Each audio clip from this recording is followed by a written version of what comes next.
Bonjour à tous, merci beaucoup d'avoir un petit peu attendu pour quelques minutes supplémentaires et merci beaucoup d'être avec nous aujourd'hui. Donc, ce qu'on vous propose, c'est de partir avec nous un petit peu en voyage dans le sud, côté est, sur le littoral méditerranéen. Le but de cette conférence, c'est de proposer 3 regards d'experts du paysage et de la mer pour parler justement du littoral et de la mer dans ce qui s'y trouve, donc les fonds marins, tout ce qui va être faune marine, et aussi les villes côtières et comment tout ceci s'organise dans le paysage, d'où en fait les 3 articulations que vous allez avoir aujourd'hui. Donc peut-être que vous connaissez déjà la Méditerranée d'un point de vue des vacances pour les plus chanceux, ou aussi par rapport à l'actualité, puisque comme vous avez très certainement dû le voir, on parle beaucoup de la Méditerranée d'un point de vue du réchauffement climatique, ou aussi d'un point de vue des impacts humains, que ce soit sur la surpêche ou encore sur l'urbanisation du littoral.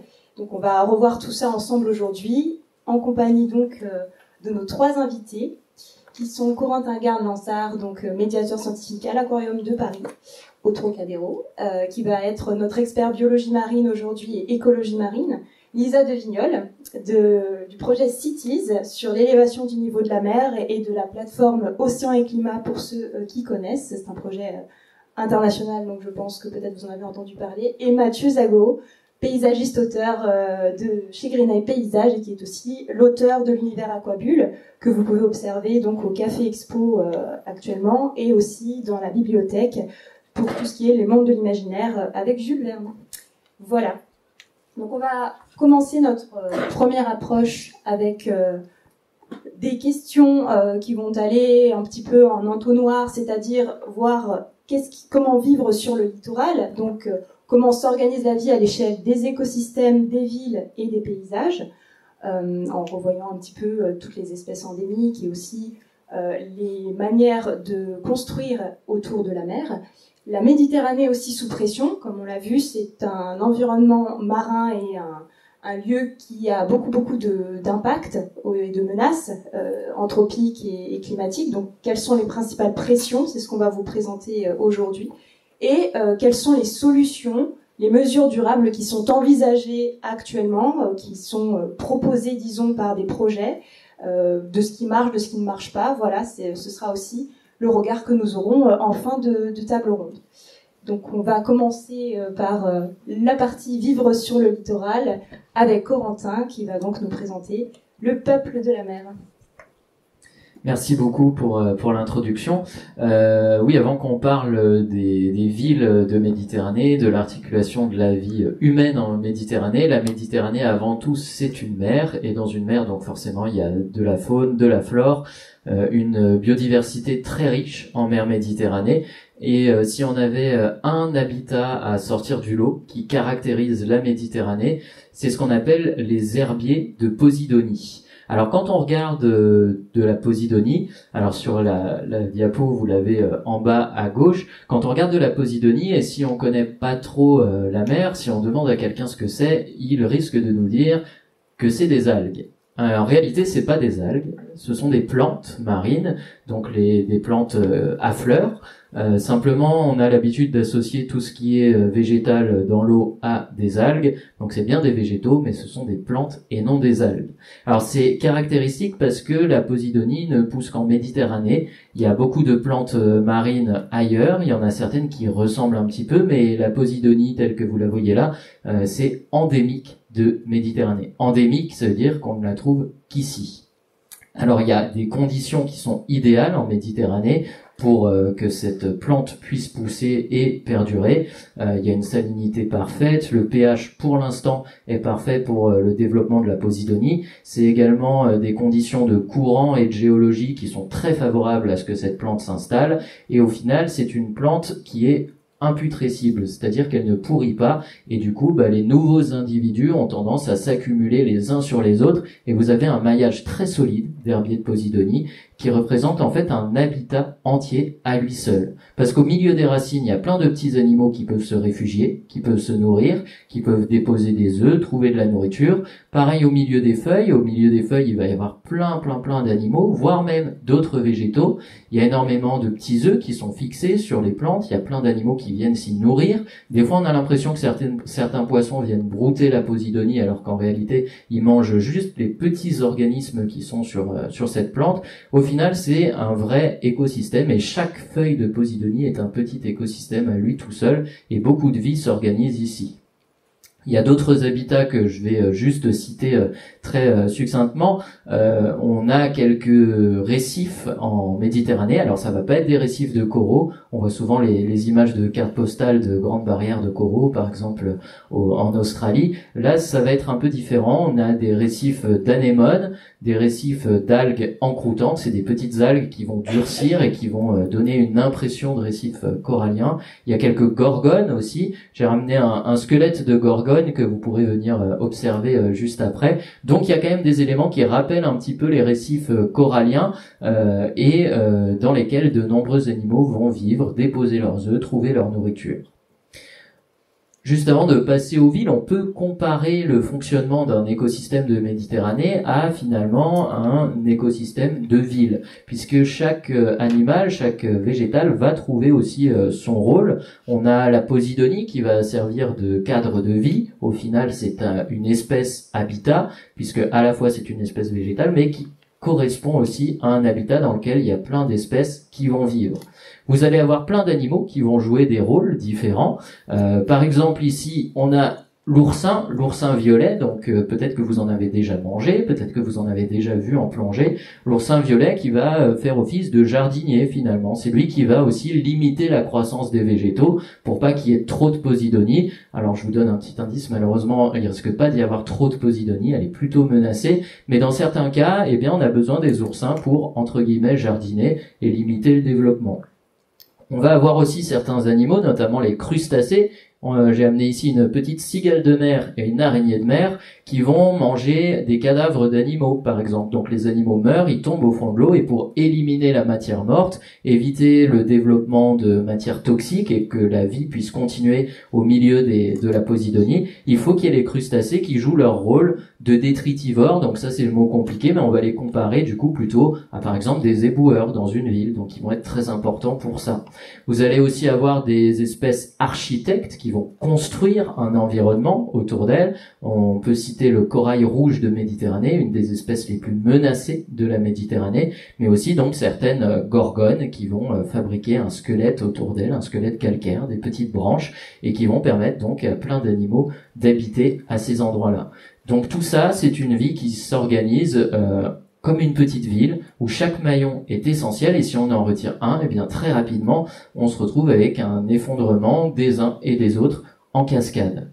Vous avez quelques espèces aussi assez insolites en Méditerranée. Alors je pense que vous connaissez toutes et tous les étoiles de mer. Les étoiles de mer, elles sont absolument géniales parce qu'elles paraissent pas comme ça, mais elles sont très très haut placées dans la chaîne alimentaire. Elles mangent énormément de choses différentes. Elles mangent à peu près tous les coquillages. Elles peuvent manger des oursins. Elles peuvent manger également des œufs de différents animaux, des cadavres de poissons. Elles peuvent manger vraiment plein de choses, et il n'y a pas beaucoup d'animaux qui les mangent. C'est juste pour la petite anecdote, j'ai choisi l'étoile de mer parce qu'elle n'y paraît pas comme ça, mais elle a deux super pouvoirs assez étranges. L'étoile de mer, quand elle arrive à attraper un oursin, donc il faut imaginer qu'entre l'étoile de mer et l'oursin, il y a la course-poursuite la plus lente de tout l'océan. Au bout de quelques heures, l'étoile de mer arrive à attraper l'oursin. Elle va pas pouvoir le manger pour des raisons évidentes, vous pourrez venir voir, c'est qu'il y a des pics sur un oursin. Donc, elle va faire quelque chose d'assez dégoûtant. Je suis désolé, c'est l'heure de la digestion, mais c'est comme ça que ça se passe. Elle va cracher son estomac. L'estomac va rentrer dans un petit trou de filtration de l'oursin, qui est également son anus, et va digérer l'oursin de l'intérieur et ravaler son estomac ensuite. Donc ça lui permet de ne pas avoir à croquer dans l'oursin. Donc on la soupçonne pas comme ça parce qu'elle est toute mignonne, l'étoile de mer, mais elle a cette faculté-là. Et son deuxième super pouvoir, c'est que si jamais il y a un prédateur assez téméraire pour croquer à l'intérieur, si elle perd un bras, l'étoile de mer est capable de faire repousser son bras assez rapidement. Il faut que quelques jours avant de voir un petit, entre guillemets, embryon de bras pousser, et certaines étoiles de mer vont même être capables de générer une autre étoile de mer à partir d'un bras isolé, ce qui est quand même encore plus fort. Si on coupe le bras, on peut, sur certaines espèces, se retrouver avec 2 étoiles de mer, donc une reproduction entre guillemets par clonage qui serait forcée par la prédation. C'est juste pour vous montrer que des espèces qu'on soupçonne pas peuvent avoir quand même un côté insolite, assez incroyable en Méditerranée. Et je vais laisser la parole pour la suite. Merci Corentin. On va remonter un peu plus à la surface, si vous n'avez pas trop mal au cœur, pour parler du coup des villes côtières avec Lisa de Vignolles. Bonjour à tous. Alors, moi je vais vous parler un peu des villes en Méditerranée et de leurs spécificités et des vulnérabilités auxquelles elles font face. Alors en Méditerranée, on a un contexte un peu particulier où la mer est vraiment au cœur de tous les liens, au cœur de la vie des populations, de l'organisation des villes, du développement de tous les États qui bordent la Méditerranée et des civilisations, et aussi de la façon dont les villes se sont implantées et développées. Donc la Méditerranée, c'est une mer, qui est quasiment fermée, et le fait qu'elle soit presque fermée, ça entraîne un faible marnage, c'est-à-dire qu'il n'y a pas un grand écart, un grand ajustement entre la marée haute et la marée basse. Donc le fait d'avoir ce niveau marin qui est quasiment stable tout le temps, ça a permis aux villes de s'implanter et de se développer au plus proche de l'eau. Donc avec vraiment les pieds dans l'eau, ce qui n'est pas le cas dans d'autres régions du monde, sur d'autres littoraux, où on va avoir plutôt éventuellement une station balnéaire sur l'eau, mais avec le centre-ville qui va être un tout petit peu en retrait. Donc on a ces villes qui ont pu s'implanter dans des zones qui sont particulièrement qui sont assez uniques et qui sont donc vulnérables du fait de leur environnement. En Méditerranée, on retrouve des lagunes, avec par exemple la ville de Venise qui est dans une lagune, des deltas, avec par exemple la ville d'Alexandrie en Égypte qui est dans un delta. On a pas mal d'îles aussi, donc des grandes îles comme la Sardaigne, il y a plusieurs grandes îles, mais il y a aussi plein de petites îles qui sont habitées. Et notamment, il y a un archipel qui est très intéressant en Tunisie qui s'appelle l'archipel de Kerkena, qui est très habité et qui, en dépit de sa proximité avec la Tunisie, est assez indépendant de par les ressources qu'il produit et arrive en fait à avoir sa propre culture spécifique. Donc on a ces villes qui sont au plus proche de l'eau avec des traditions très spécifiques. Et c'est justement ce lien avec la mer qui a attiré les populations et qui continue à attirer les populations aujourd'hui. En fait, la Méditerranée, c'est une région très très dense et qui continue à s'urbaniser, qui continue à observer une croissance démographique importante. On a quand même un tiers de toute la population de la Méditerranée qui vit dans des villes côtières. Et quand on parle de population de la région méditerranéenne, en fait, c'est tous les pays qui bordent la Méditerranée, dont la France. Donc c'est un tiers de toute cette population-là qui vit dans des villes côtières. Donc on imagine tous les enjeux qu'on retrouve dans ces villes, avec évidemment beaucoup de population, avec beaucoup d'infrastructures, des activités économiques. Donc c'est des zones qui concentrent beaucoup de vie, mais qui concentrent aussi une certaine fragilité.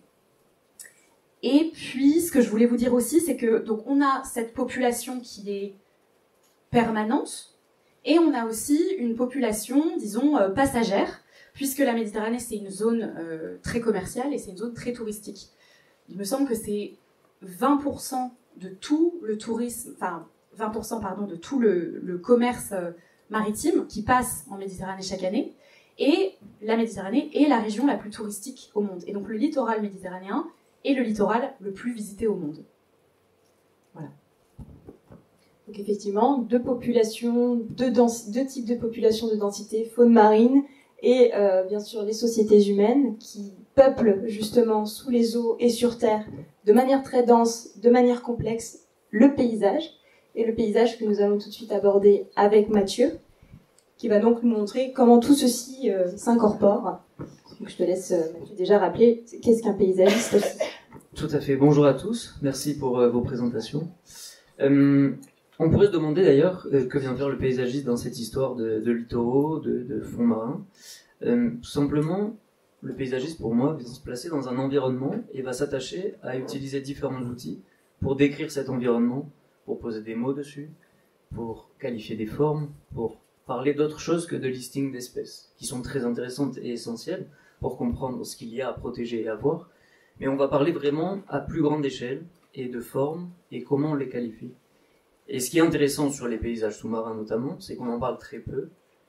De venir poser des mots dessus comme on le ferait sur des canyons, sur des plaines, des plateaux, des montagnes, tout ça, on a des images en tête. On n'a pas forcément tout ce vocabulaire pour les mondes sous-marins et c'est très peu abordé. Pardon. Le stress et la fatigue, excusez-moi, ça fait un long voyage depuis Bayeux. Et du coup, le paysagiste, il a différents outils pour aborder ce sujet et pour pouvoir qualifier les paysages. Il peut avoir des outils qui sont graphiques. On peut utiliser la cartographie, évidemment, ça paraît assez évident. La topographie pour révéler des différences de hauteur, de creux, de profondeur. On peut avoir des coupes paysagères. On va avoir donc des profils qui vont montrer un petit peu comment s'agencent plusieurs éléments les uns après les autres. On peut aussi avoir des perspectives pour un petit peu plus, pour un peu mieux visualiser l'environnement dans lequel on se trouve, ou pour mieux l'imaginer quand on le partage à distance, parce que c'est un petit peu ça aussi l'intérêt de tous ces outils, c'est de pouvoir partager derrière, de créer une sorte d'archive qui puisse être consultée. On va avoir des paysages à un moment T qu'on va décrire, mais peut-être que dans X dizaines ou centaines d'années, ils auront évolué, et c'est là où c'est intéressant d'avoir tout un tas de documents iconographiques qui vont permettre de marquer à cet instant la forme qu'avaient les paysages. Ça peut être aussi des poèmes, on peut aussi décrire avec des mots, donc je vous l'ai dit, ça peut être avec des poèmes, ça peut être également avec des documents qui sont un petit peu plus importants, comme l'Atlas des paysages, que vous pouvez retrouver pour à peu près toutes les régions de France. Si c'est pas fait, c'est des travaux qui sont toujours en cours ou qui sont toujours amendés. Et donc ça va s'attacher vraiment à décrire des régions, à décrire des départements, donner les spécificités, les différentes unités paysagères. Quand on parle d'unités paysagères, il faut bien se dire que dans une région, on n'a pas un paysage monospécifique du début à la fin. Si on parle de la Méditerranée, c'est pas simplement de l'eau, du soleil et une urbanisation galopante. C'est tout un tas d'autres unités paysagères qui peuvent être des fonds de vallons, des montagnes, des versants rocheux, etc., etc. Et donc ça, ces documents, les atlas de paysages, sont des documents super importants pour là aussi avoir une image à l'instant d'aujourd'hui, ou plutôt un état des lieux de ce qu'on a aujourd'hui et donner des pistes de ce qu'on veut faire demain, de ce qu'on a entre les mains. Et justement, ces outils, ça permet aussi de mettre en lumière des pressions, des contraintes et des enjeux autour des paysages, et c'est ce qu'on va voir un petit peu après dans le point de vue. Et effectivement, on va pouvoir passer au deuxième point, qui était donc la Méditerranée sous pression, pour aborder les points les plus complexes et les difficultés que rencontre cet espace à la fois terrestre et maritime. Donc, quelles sont les principales pressions qui impactent le littoral et la mer? C'est ce que on va déjà découvrir à l'échelle du vivant et du vivant sous-marin, puisque c'est important. Il y aura certainement des choses que vous connaissez déjà, mais aussi des choses à comprendre et apprendre avec Corentin. Donc. Alors oui, en effet, le vivant marin, je pense que là-dessus, je vous apprends rien, mais le vivant marin ne va pas très bien et il est sujet à de nombreuses pressions. Pollution, pêche, etc. Donc ça va pas être la partie la plus enthousiasmante de la table ronde, c'est plutôt des mauvaises nouvelles. Vous allez voir, on va quand même essayer de solutionner tout ça.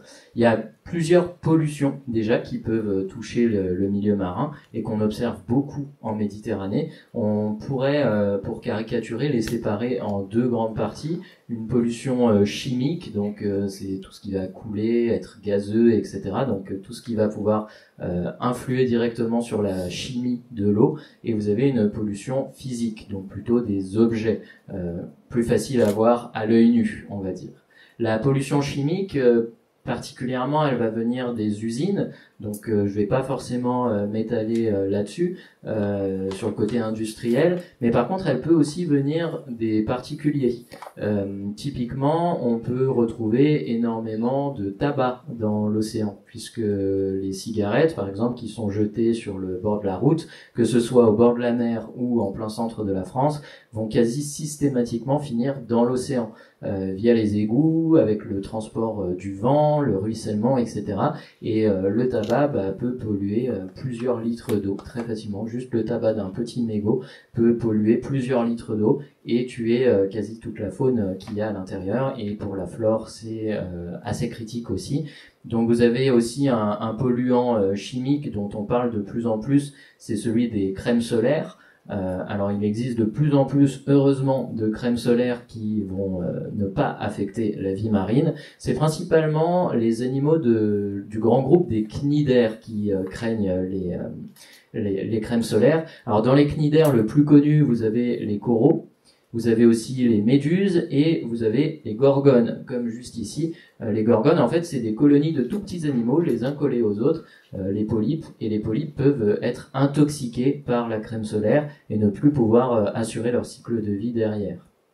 Juste un petit aparté, je vois qu'on a un petit peu de temps sur la crème solaire. Attention, des fois on vend des crèmes solaires biodégradables qui sont emballées dans un carton et ensuite il y a le tube en plastique dedans. Comme quand vous achetez le tube de dentifrice qui est en plastique et qui est suremballé dans du carton. Quand on fait ça pour de la crème solaire, c'est un peu pour vous arnaquer, c'est parce que le carton est biodégradable, pas la crème solaire. Et du coup ça permet de mettre la mention biodégradable sur une crème solaire qui, elle, ne l'est pas.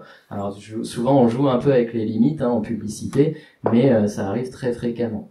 Et une crème solaire bio n'est pas forcément bonne pour l'environnement, comme une crème solaire de laboratoire n'est pas forcément néfaste. L'intérêt, c'est que la crème solaire ait des composés qui se dissolvent facilement dans l'eau. Et ça, c'est assez bien indiqué dessus, si on arrive à se donner la peine de le lire.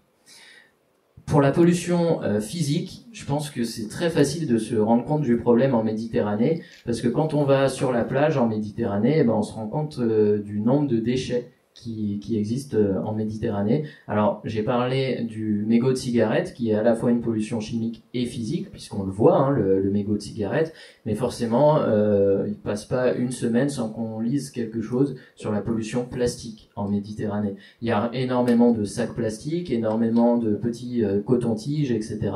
Il y a plein de déchets plastiques dans l'océan et en Méditerranée. Mais le secteur plus de plastique en Méditerranée, c'est le secteur de la pêche, parce que la pêche laisse énormément de cordages, et les cordages de pêche sont faits avec des fils tressés et du plastique. Et du coup, ce plastique se détache de la corde, et il y a plein de petites ou grosses particules de plastique dans l'océan et dans la mer, qui viennent donc du secteur de la pêche. Alors ça ne veut pas dire que notre pollution plastique à nous, particulier, elle n'a pas d'incidence, bien au contraire, mais ça vous montre donc qu'il y a quand même plusieurs sources différentes. Ces petits morceaux de plastique et de déchets vont malheureusement étouffer la vie marine. Il y a certains animaux qui vont en ingérer et qui vont ne pas pouvoir le digérer derrière et qui risquent d'en mourir. Mais vous avez aussi une accumulation dans la chaîne alimentaire. Un petit animal mange un petit peu de plastique. Cet animal-là, il est mangé en plusieurs fois par un plus gros, donc il commence à l'accumuler. Ce plus gros est mangé en plusieurs fois par un encore plus gros, et donc forcément, le poisson qu'on finit par pêcher nous, de très grande taille, il a accumulé énormément de plastique juste avant. Une autre pression qu'on sent très facilement sur le milieu marin, c'est le réchauffement climatique. L'air est de plus en plus chaud, donc forcément l'eau aussi. Et le réchauffement climatique, il va avoir des effets assez néfastes sur la biologie marine. Il y a beaucoup d'animaux qui ne vont plus pouvoir assurer leur reproduction à cause du réchauffement climatique. En Méditerranée, on a quelques espèces de tortues qui viennent pondre, et les œufs, à une certaine température, vont donner des mâles ou des femelles. S'il fait suffisamment froid, il y aura des mâles, et s'il fait suffisamment chaud, il y aura des femelles. Donc généralement, ils sont pondus à différentes profondeurs pour qu'il y ait autant de mâles que de femelles. Sauf que comme il fait de plus en plus chaud, il y a un des deux sexes qui risque de disparaître dans pas longtemps, et donc forcément compliqué d'assurer la reproduction derrière. Il y a certaines espèces aussi qui ont des œufs qui ne se développent qu'à partir d'une certaine température, Et au-dessus de cette température, les œufs ne sont pas viables. Je pense par exemple pour les espèces méditerranéennes à la girelle. La girelle ne peut pas se développer si jamais il fait trop chaud. La girelle qui est aussi soumise à un changement de sexe régulier au cours de sa vie, elle change plusieurs fois de sexe et elle le fait en fonction de stimuli de température. Donc ça risque d'un petit peu mettre le bazar à ce niveau-là. Tu peux peut-être juste rappeler qu'est-ce qu'une girelle ? Oui, pardon, une girelle, c'est un petit poisson multicolore qui est probablement d'ailleurs le poisson le plus coloré de Méditerranée. Et c'est vrai que si on voit une girelle comme ça en photo et qu'on essaye de la situer sur une carte, on a tendance à penser à un poisson perroquet qui vivrait sur les barrières de coraux en Océanie par exemple. Mais c'est un poisson méditerranéen. La girelle pend comme l'oiseau. C'est un magnifique poisson, très très beau poisson. Vous avez également une eau qui est de plus en plus acide, due à la pollution et au réchauffement climatique. Le pH de l'eau est de plus en plus acide, et quand l'eau est trop acide, les animaux qui ont du calcaire dans leur corps, ils vont en souffrir. J'ai amené plein d'animaux ici, alors des restes d'animaux, qui sont de très bons exemples. Tout ce qui est crustacé, donc avec les pinces, ou mollusques avec les coquilles, ou encore l'oursin, il fabrique un squelette en calcaire. Et du coup, ce squelette, il a du mal à se synthétiser si jamais l'eau est trop acide. Au moment où cet animal est une petite larve, il lui faut constituer un squelette calcaire, et cette étape-là, elle risque de ne plus pouvoir être franchie dans un océan trop acide. Alors, je ne veux pas vous inquiéter avec ça, parce qu'on en est encore très loin de cette situation, mais la courbe d'acidité, elle est assez préoccupante, et c'est pour ça qu'on essaie de prendre le problème tout de suite avant qu'il soit trop tard. Le squelette de notre colonie de petits polypes, elle est aussi très très menacée par l'acidification de l'eau puisque c'est un squelette en calcaire. Si vous faites une expérience toute simple de mettre du vinaigre sur une craie, alors c'est pour exagérer la situation, mais la craie elle va complètement mousser et se dissoudre, donc c'est pas ce qui se passerait, mais ça vous montre donc que le calcaire ne résiste pas à l'acidification. Et puis pour terminer, forcément, il y a un gros impact de tourisme et de pêche en Méditerranée. La Méditerranée est une des zones les plus pêchées du monde. Par rapport à sa superficie, d'ailleurs, c'est peut-être là où la pression de pêche est la plus forte. Il y a énormément de pays étrangers, d'ailleurs, qui viennent pêcher aussi en Méditerranée. Alors de pays étrangers à la Méditerranée, j'entends. Donc en plus des pays borduriers, il y a plein d'autres pays qui viennent pêcher en Méditerranée. Les règles sont encore trop souples par rapport à la surpêche. Il y a plein d'espèces qui disparaissent petit à petit, des espèces de poissons, mais aussi du coup d'autres espèces qui apparaissent en trop grand nombre. Parce que si les poissons disparaissent, bien l'animal qui va apparaître en trop grand nombre en Méditerranée, c'est les méduses. Et je pense qu'on est toutes et tous d'accord pour dire que c'est une mauvaise nouvelle. Les méduses sont dangereuses pour la santé humaine, elles sont dangereuses pour la santé des écosystèmes parce qu'elles vont manger à peu près tous les maillons des réseaux trophiques au niveau de leur état larvaire. Donc quand on mange les larves de tous les animaux, il n'y en a plus aucun qui devient adulte, et ça c'est assez compliqué. Et je pense que vous constatez déjà le nombre de méduses grandissant sur les plages, que ce soit en France, en Italie, au Maghreb, il y a de plus en plus de méduses sur les plages de Méditerranée, et ça c'est assez inquiétant. Donc voilà pour ce petit panorama des menaces qui pèsent donc sur la biodiversité de Méditerranée. Et donc on va voir maintenant quelles sont les pressions qui nous concernent directement, nous les populations humaines, avec Lisa, sur l'élévation du niveau de la mer notamment. Oui, alors juste pour remettre un peu le contexte, moi je travaille avec des villes dans 5 régions du monde qui cherchent à s'adapter à l'élévation du niveau marin. Et donc souvent quand on parle d'élévation du niveau marin, on peut avoir en tête quelque chose d'assez lointain qui concerne les atolls du Pacifique et puis ou sinon qui ne concernera pas avant très longtemps. Et en fait c'est pas vrai, on n'est pas du tout dans la projection d'un phénomène dans le futur, mais on est vraiment dans l'observation d'un phénomène en cours. Et donc en Méditerranée, ces 20 dernières années, le niveau moyen de la mer, il a augmenté de 6 cm. Donc ça fait 3 cm par décennie. C'est beaucoup, surtout quand on sait que, comme on l'a dit tout à l'heure, que les villes sont vraiment au plus proche de l'eau.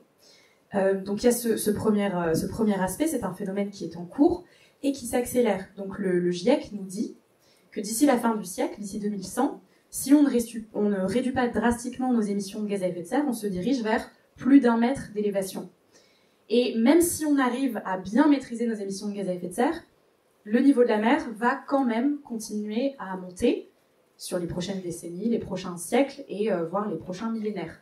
Alors pas dans la même proportion, évidemment, mais quand même. Donc il y a ce premier aspect-là.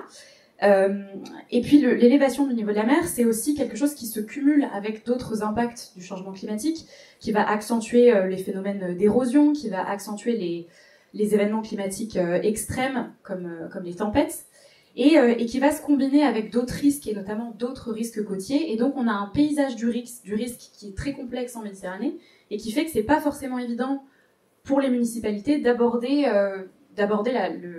déjà le paysage du risque et comment s'adapter à tous ces risques-là de plus ou moins en même temps. Donc on a le niveau marin qui change, qui monte, et puis on a le trait de côte, enfin qui n'est pas un trait d'ailleurs, c'est une zone, c'est pas une zone fixe, c'est vraiment une zone entre donc la terre et puis le point de rencontre entre la terre et la mer. Donc on a le niveau marin qui monte et puis cette zone côtière qui se déplace. Et ça c'est pas compatible avec des modèles de villes qui elles sont fixes. Donc, cette situation-là, avec cette zone côtière qui se déplace, ça entraîne des risques élevés pour, évidemment, les populations humaines, en termes de risques pour la sécurité des personnes, de risques sanitaires, de risques pour s'alimenter. En fait, plus le niveau de la mer monte, et quand on a des événements extrêmes, on a des vagues de submersion, donc il y a du sel, en fait, qui va s'infiltrer dans les nappes phréatiques, qui va s'infiltrer dans les sols. Donc pour boire et puis pour faire de l'agriculture, c'est problématique. Donc il y a ces risques-là qui se posent sur les humains. Il y a des risques économiques, de destruction des infrastructures, de perte de revenus, etc. Et il y a évidemment des risques pour les écosystèmes, pour la biodiversité. Et d'ailleurs, tu parlais tout à l'heure des tortues. Et en fait, en Méditerranée, il y a plusieurs aires de nidification des tortues qui sont en train de disparaître aujourd'hui, à cause de l'érosion et à cause de l'élévation du niveau de la mer. Donc en plus de tous les problèmes que tu nous as décrits, il n'y a plus forcément beaucoup d'endroits où les tortues en Méditerranée peuvent venir pondre leurs œufs. Donc on est face à des problématiques qui sont urgentes, et tous les territoires de la région sont affectés en fait et sont menacés. Globalement, il y a quelques petites variations d'une ville à l'autre en fonction de la topographie vraiment locale, mais globalement c'est tout le territoire. En revanche, toute la rive est et sud a déjà et continuera à avoir plus de mal à s'adapter parce que ces villes-là n'ont pas les mêmes moyens financiers, n'ont pas les mêmes ressources techniques, scientifiques. Donc en termes de capacité d'adaptation, c'est plus compliqué. Mais c'est vraiment un problème qui touche toute la région.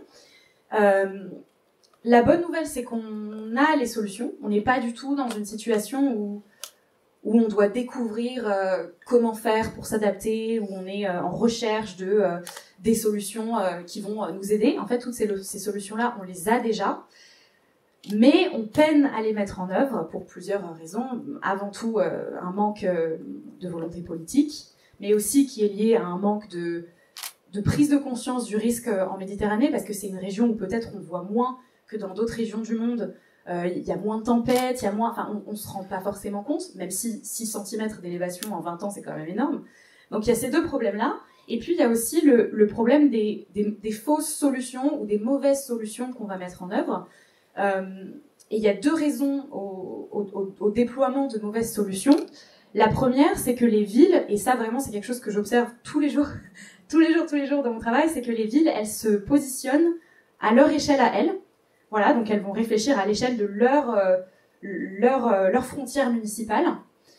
Et ça, c'est problématique parce que ces villes-là, en fait, elles existent au-delà de leur frontière municipale. Elles sont ancrées dans un territoire plus vaste, dans une cellule sédimentaire qui fonctionne de façon homogène. Il y a plusieurs écosystèmes autour de ces villes qui sont connectés les uns aux autres. Et même les villes, entre elles peuvent se ressembler. En fait, souvent, dans une région donnée, les villes, elles tendent à avoir des activités similaires. Et si ces villes ne collaborent pas, elles peuvent déployer une solution, typiquement une digue, donc un mur en fait, qui va peut-être protéger ce qui est, peut-être protéger ce qui est directement derrière la digue, mais qui va avoir des effets néfastes sur les communes d'à côté, avec une érosion qui va être accrue, par exemple. Et en même temps, donc non seulement il y a un risque d'aggraver les choses, et en plus, c'est vraiment dommage parce qu'on passe à côté de vraies bonnes solutions. C'est-à-dire que si les villes, elles se mettaient à travailler beaucoup plus ensemble de façon beaucoup plus commune, en fait, on pourrait plus facilement tirer parti de tout le potentiel qu'on a en fait sur un territoire et à la fois s'appuyer sur les écosystèmes, enfin s'appuyer sur tout un tas de choses et déployer des systèmes de solutions qui vont être efficaces pour tout le territoire. Tu parlais de villes encloses dans leur manière de s'organiser et dans leur manière de penser, mais c'est des choses qu'on observe aussi très bien au niveau du paysage, Mathieu, de ce côté de penser de manière isolée. Oui, tout à fait. Merci pour ce beau tableau, hein, parce que là, du coup, en tant que paysagiste, quand il s'agit de reprendre la main et de travailler avec les élus justement sur des projets, on est content avec autant de contraintes. On vous remercie. Mais c'est des données qui sont factuelles. Je pourrais même en rajouter une couche. On a dans l'imaginaire des paysages de Méditerranée peut-être quelque chose de trop naturel, de trop plage, soleil, bronzette. En fait, on est sur un paysage qu'on pourrait qualifier d'urbain. On a très très peu d'espace naturel, voire quasiment pas, ou alors très cloisonné. Tout est parfaitement segmenté, à sa place et en très petite échelle, si on peut dire, par rapport à l'urbanisation qui, elle, est galopante et qui a été galopante surtout. Aujourd'hui, se veut peut-être un petit peu plus réfléchi, bien que... donc quand on arrive là en tant que paysagiste, ben, c'est forcément compliqué quand, comme vous l'avez dit, le pouvoir décisionnaire n'a pas la volonté de changer ses bonnes vieilles habitudes. On peut essayer de travailler avec pédagogie, ce qui est parfois compliqué au vu des différences d'âge. On ne prend pas tout le temps au sérieux non plus, parce que paysagiste, c'est pas tout le temps très clair dans la tête de tout le monde. C'est pas forcément simplement réfléchir l'aménagement d'un massif ou d'une allée ou d'un parc, mais ça peut être vraiment travaillé à bien plus grande échelle. Donc sur cette question des pressions, nous on essaye de travailler en fonction des sites, des personnes qu'on a en face, et des contraintes, mais forcément, c'est assez compliqué d'arriver à trouver les bonnes concessions pour tout allier. Parce que c'est compliqué d'allier et les activités humaines qui ont leurs propres contraintes et nécessités, et d'allier la protection d'un environnement qui a ses propres contraintes, ses spécificités également. Donc voilà, là c'est pour en rajouter un bon point noir, tout le monde va s'endormir. Heureusement, on a en effet des solutions et des bonnes pratiques et des projets qui montrent que c'est possible de faire des choses qui permettent et d'allier les activités humaines, que ce soit le loisir ou des activités professionnelles, et le fait de préserver, conserver et mettre en valeur des sites qui sont écologiquement forts, qui ont des potentiels importants. Bon, après toutes ces pressions, j'espère que ça va, vous êtes toujours avec nous et toujours plein d'espoir quand même. Il faut bien les aborder, ces fameuses solutions. Il y en a hein. Le tableau n'est pas si noir. C'est justement ce qu'on va voir dans cette dernière partie. Une partie sur laquelle il faut davantage s'appuyer, puisque c'est justement sur la base de ces premières solutions. Demain, ce ne seront peut-être pas les mêmes, puisqu'il y a quand même le changement climatique et d'autres choses qui avancent. Nous ne sommes pas dans les contextes idéaux pour que tout soit optimal en termes de solutions, mais nous allons quand même en aborder quelques-unes. Corentin, déjà peut-être à l'échelle de nous tous, nous les citoyens, qu'est-ce qu'on peut faire ?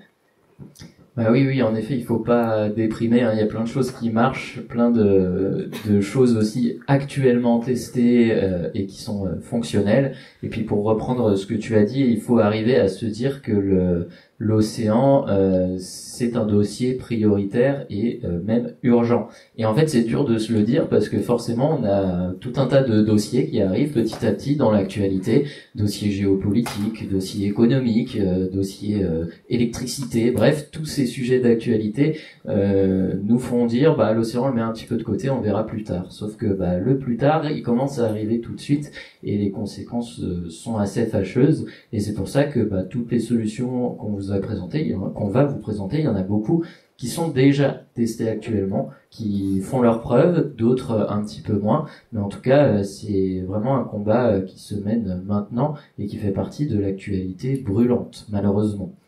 Je pense qu'il y a un rôle hyper important de la pédagogie là-dedans, puisque même si la plupart de l'humanité vit sur les littoraux, il y a aussi des grands bassins de population qui sont isolés aussi bien physiquement que psychologiquement de l'océan.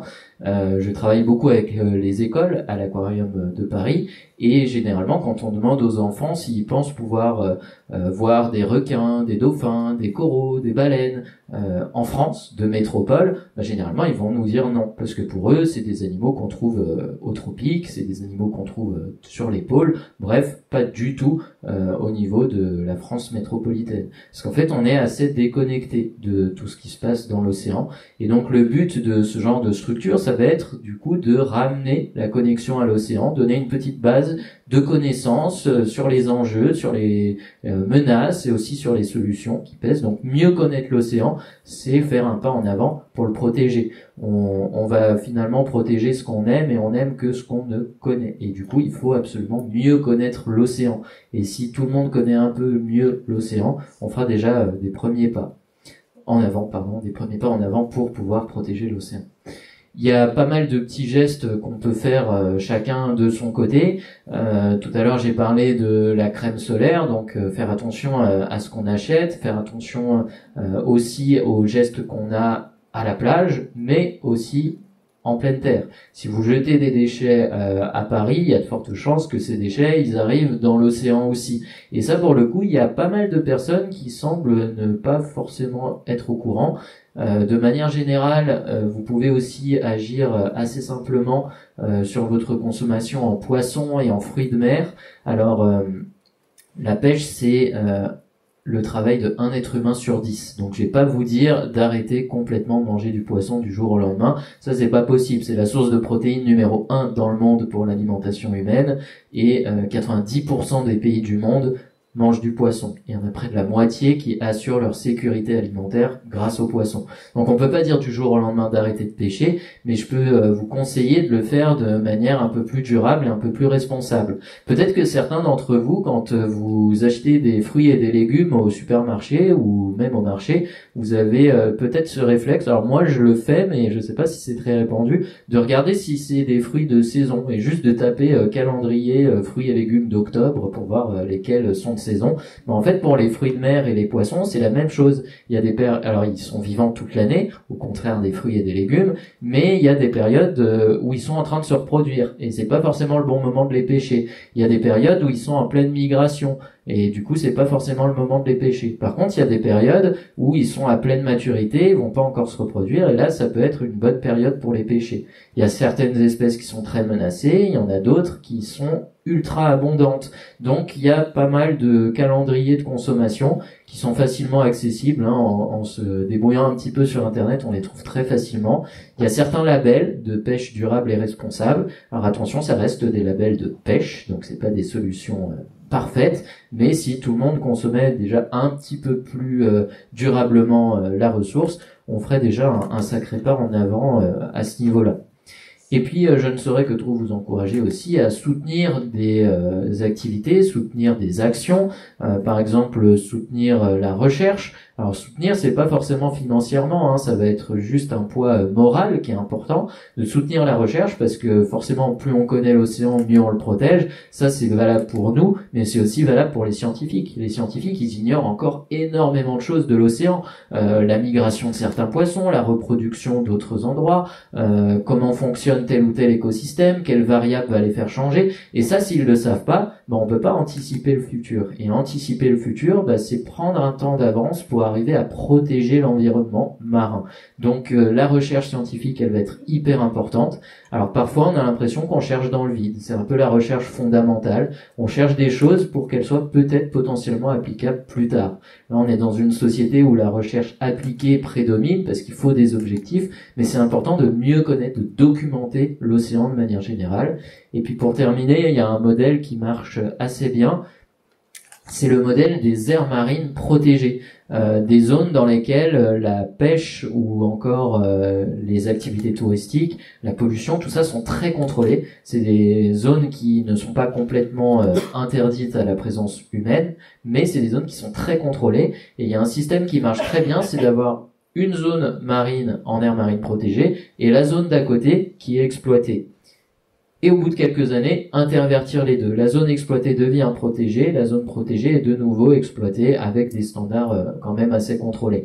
Un petit peu comme on le fait, je fais encore un parallèle avec les fruits et légumes, comme on le fait dans certains champs avec les champs en jachère, où au final il y a une terre qui est cultivée et l'autre qui se repose le temps de se reminéraliser, reprendre suffisamment de faune terrestre pour pouvoir de nouveau avoir un terrain fertile. Là, c'est la même chose pour l'océan et c'est des systèmes qui marchent très bien. Sur le territoire français, on a des très bons exemples, notamment aux alentours de Tahiti, avec de superbes aires marines protégées qui ont montré énormément de bonnes choses, mais c'est encore quelque chose qu'on peine à voir en Méditerranée, puisque c'est le sujet d'aujourd'hui, et c'est le genre de projet qu'il est important, je pense, de mettre en avant et de soutenir. Voilà pour les petites solutions à notre échelle.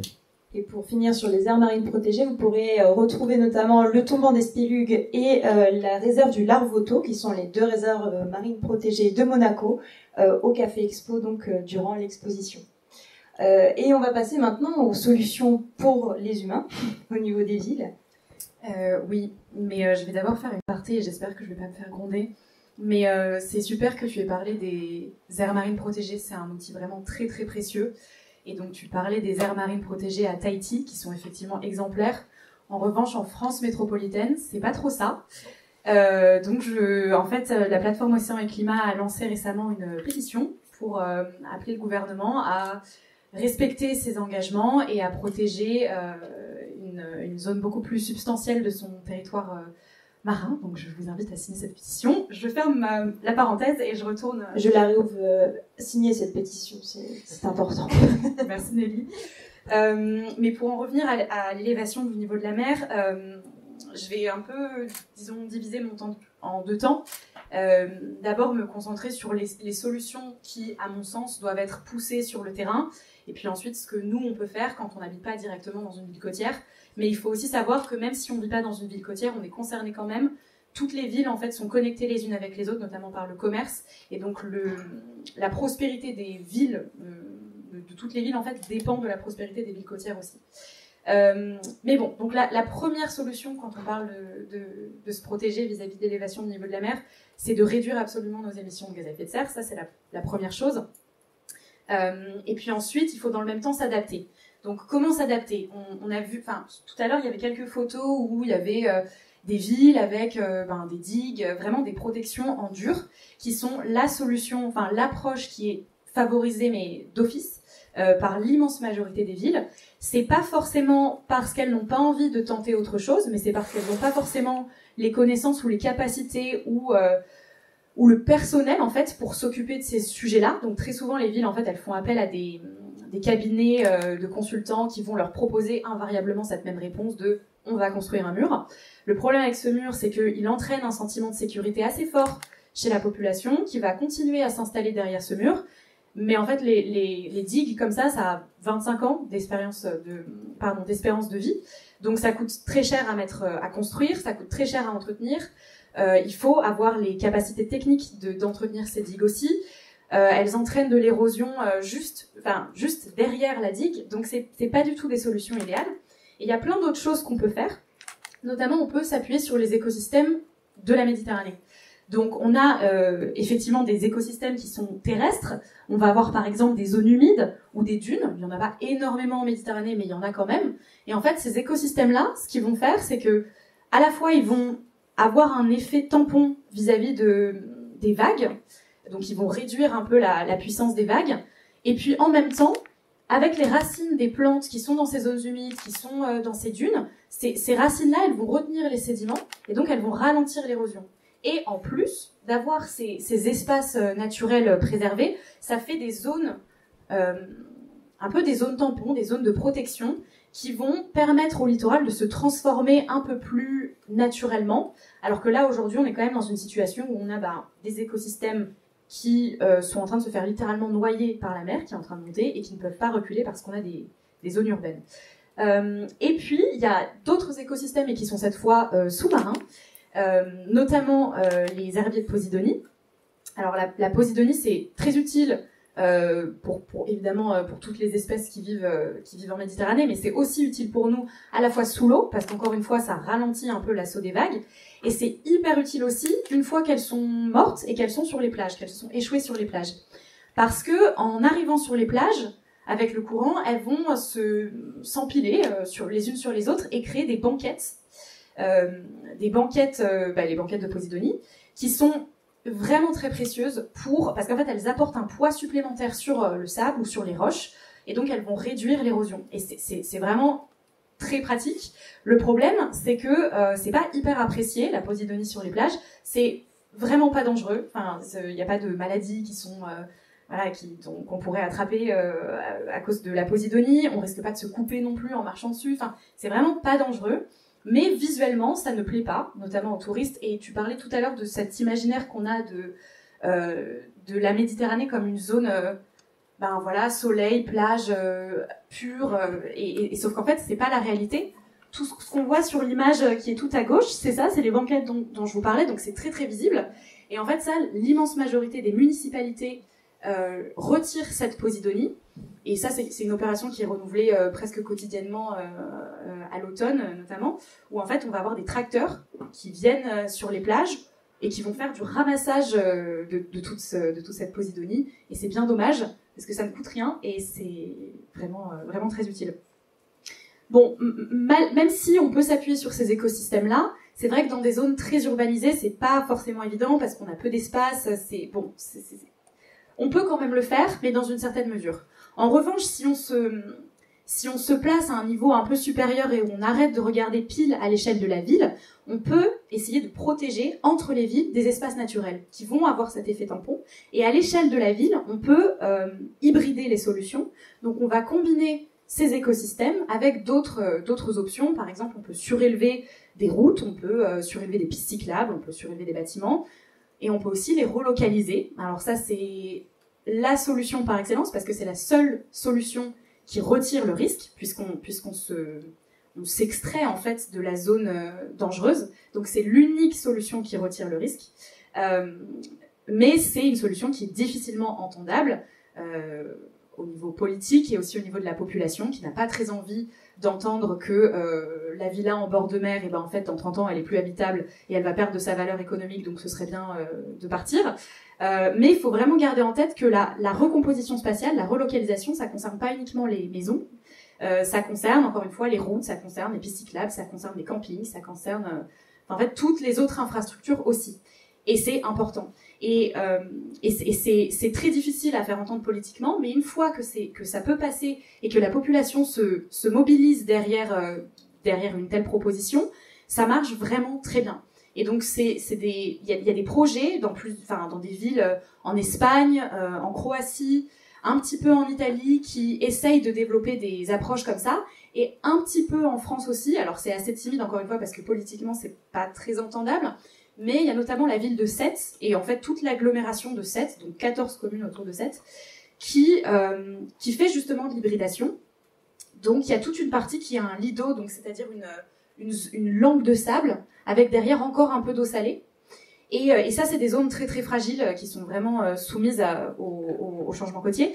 Et dans l'agglomération de Sète, ils ont pris la décision de relocaliser la route, la voie de chemin de fer, la piste cyclable, et donc ils l'ont déplacée, donc elle est toujours là, mais ils l'ont déplacée, et ça a permis de dégager de l'espace pour les dunes, tout en préservant de l'autre côté des marais. Et donc ce qu'ils ont observé, c'est que toutes ces dunes et tout cet espace sableux, avec le temps, en fait, il a été très résilient, et il a grandi à nouveau. Donc c'est quand même hyper encourageant de se dire que si on laisse de l'espace aux espaces naturels, en fait, ils peuvent se régénérer, ils peuvent reprendre de la place et être à nouveau fonctionnels. Donc ça, c'est un projet qui est français et qui est vertueux pour le coup, donc c'est bien de pouvoir en parler. Et c'est ce genre de modèle que nous, on pousse auprès de la plateforme Océan et Climat, plutôt que de se tourner automatiquement vers des digues. Même si, dans certaines zones, les digues vont rester nécessaires parce qu'on ne pourra pas faire grand-chose d'autre. Voilà, mais c'est important d'ouvrir un peu d'ouvrir un peu nos chakras en termes de solutions qui existent. Et puis, voilà, je voulais terminer aussi là-dessus, c'est qu'il n'y a pas que ces solutions techniques sur lesquelles on peut s'appuyer. Il y a aussi vraiment le poids de la population qui peut participer à plein de choses. Évidemment, qui peut faire pression sur ses élus, mais qui peut aussi participer à la génération de connaissances scientifiques. Par exemple, il y a des observatoires citoyens où on peut aller prendre des photos dans certains lieux, et ces photos, elles vont contribuer au suivi dans le temps de l'érosion, parce qu'on n'a pas forcément quelqu'un sur toutes les plages qui va pouvoir, à intervalles réguliers, calculer dans quelle mesure la plage est en train de se transformer. Donc ça, c'est quelque chose qu'on peut tous faire. On peut aussi participer à des laboratoires vivants. Alors ça, c'est quelque chose qui est un peu en train de se développer en Méditerranée, où en fait, on a différentes villes qui vont essayer de collaborer ensemble, et qui vont amener leurs habitants et essayer d'élaborer avec les habitants des solutions qui leur conviendraient, et en faisant en fait des projets pilotes, et en étudiant ces projets pilotes avec l'aide de la population. Donc ça, c'est quelque chose qui peut être très engageant, qui nécessite pas de formation spécifique, mais pour ceux d'entre vous qui sont en train de développer une formation de géographe, tout ce qui pourrait être utile à l'adaptation des territoires, c'est quelque chose qui est extrêmement crucial, notamment parce que la plupart des villes n'ont pas de staff dédié à ces questions-là. Or, depuis l'an dernier, elles sont progressivement obligées de mettre en œuvre des plans d'adaptation. Donc bon, elles vont recruter, entre autres, mais elles ont besoin de soutien, elles ont besoin de connaissances techniques, scientifiques, pour les accompagner dans cette tâche. Et voilà. Et pour rebondir justement sur cette côté de participatif, donc aussi en sciences participatives, je pense notamment à la médiation scientifique, il est possible que ce soit au milieu terrestre ou au milieu maritime, donc de contribuer à aider la recherche en faisant des photos, en alimentant des bases de données, tout simplement, parce que on ne peut pas être partout. Les citoyens peuvent être aussi des sentinelles du vivant, en faisant notamment, je pense à la plongée, Mathieu en parlera plus longuement, mais où la plongée, on a notamment besoin de pouvoir cartographier grâce à des clichés, à des espèces observées qu'on n'aurait pas forcément vues le mois dernier et qu'on voit ce mois-ci, des espèces dont on ne sait plus s'il y a suffisamment d'individus, toutes ces choses-là.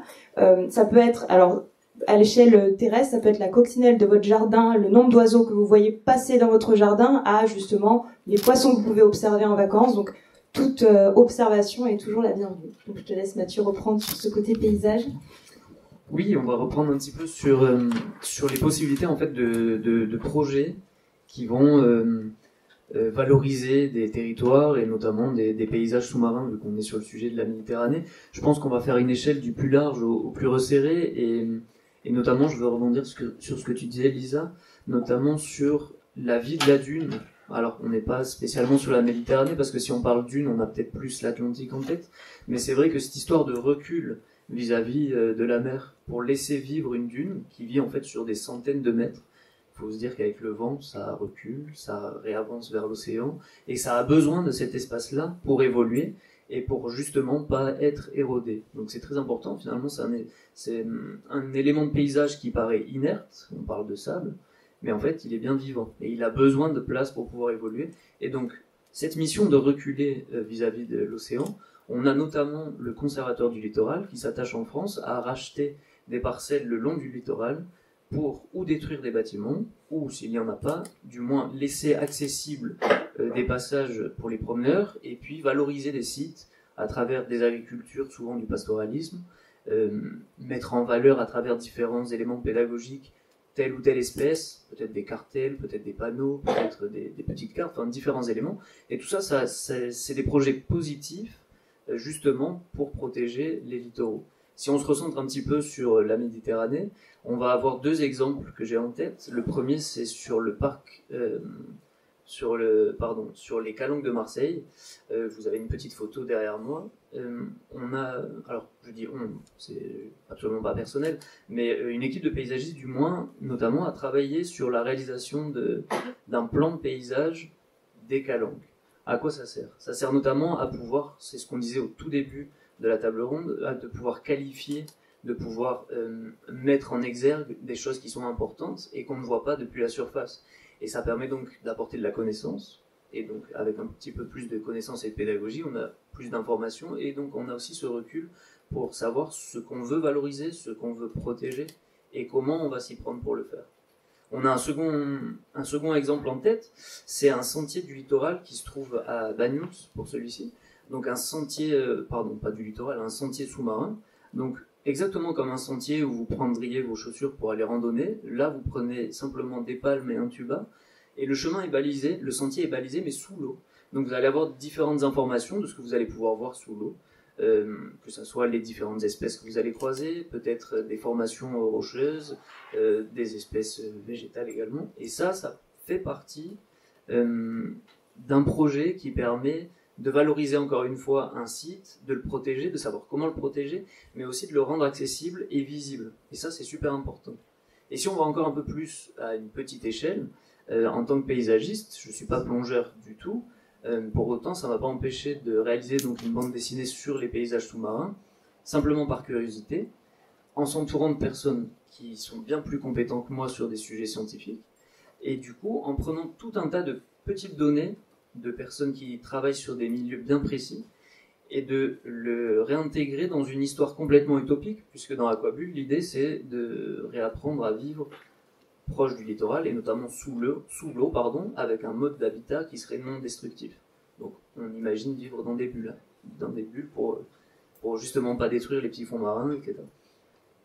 C'est une façon aussi, mine de rien, à travers une bande dessinée, mais ça peut être à travers l'exposition d'aujourd'hui, qui se déroule sur plusieurs semaines, d'apporter de la pédagogie, d'apporter de la connaissance, et puis d'avoir cet échange avec vous. Ce qu'on fait là aussi, tout ça, ça participe à avoir un nouveau regard peut-être, et une attention nouvelle aussi, ou plus poussée, ou piquer des intérêts sur certains éléments qui paraissent peut-être lointains. Tout à fait. Voilà, donc c'était un petit tour d'horizon qu'on vous proposait pour aborder la Méditerranée. Donc déjà vous montrer qu'est-ce que cet espace au niveau terrestre et maritime, qu'est-ce qui y vit, qu'est-ce qui s'y joue. J'espère qu'on vous aura appris des petites choses, j'espère que vous aurez aussi peut-être des questions juste après. Aussi pour vous dire que, comme vous l'avez vu, les échelles ne sont pas forcément si hautes. Ce n'est pas parce qu'on ne fait pas partie d'un gouvernement ou qu'on n'est pas dans une mairie ou qu'on n'est pas dans une gouvernance qu'on ne peut pas agir. Et il y a beaucoup d'actes citoyens qui se font de plus en plus, des pétitions, des actions, des initiatives, hors les murs des universités, hors les murs des institutions, avec aussi des institutions. Donc c'est un mélange, c'est un échange et c'est une participation qu'il faut faire en commun. Et c'est pour ça qu'aujourd'hui, la Méditerranée, c'est un sujet brûlant d'actualité, c'est un sujet sur lequel il faut se pencher, même si on ne vit pas sur les côtes méditerranéennes, ça nous atteindra d'une manière ou d'une autre, puisque la mer, l'océan, comme vous le savez, c'est grâce à cette immensité bleue que l'on respire, ça fournit une grande partie de notre oxygène, ça nous nourrit, on en vient aussi dans des périodes très très reculées de la Terre pour pas remonter trop loin, mais bon voilà, comme vous le savez peut-être. Donc c'est pour ça, n'hésitez pas si vous avez des questions à nous poser, on espère aussi que ce petit voyage vous aura plu. Merci de votre attention en tout cas. Merci. Merci beaucoup. Et il y a un petit peu de documentation si ça vous intéresse. J'ai ramené 2 rapports différents. Donc il y en a un qui reprend toutes les conclusion du dernier rapport du GIEC, mais sur l'océan, et un peu plus accessible, voilà. Et puis un autre rapport sur l'adaptation côtière en Méditerranée spécifiquement. Voilà, merci beaucoup.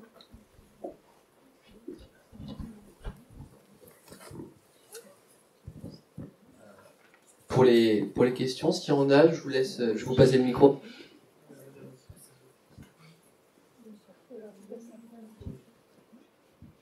Merci beaucoup, merci pour vos interventions.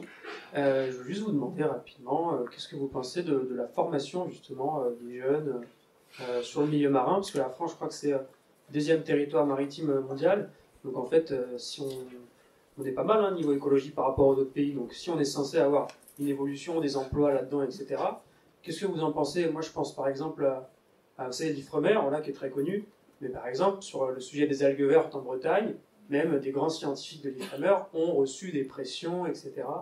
Donc qu'est-ce que vous en pensez? Est-ce qu'on est bon en termes de formation des jeunes? Est-ce qu'on est prêt? Est-ce qu'on va être un nouveau secteur d'innovation française? Qu'est-ce qui va se passer? Voilà. Merci beaucoup.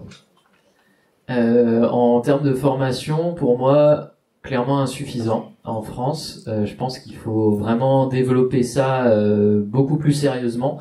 Faut quand même se dire que même si on parle pas forcément du territoire français, l'océan, l'eau de manière générale, l'eau salée, c'est plus de 70% de la surface de la Terre, et on a tendance à tout centraliser sur les biomes terrestres. Toute la vie s'articulerait sur la Terre, etc.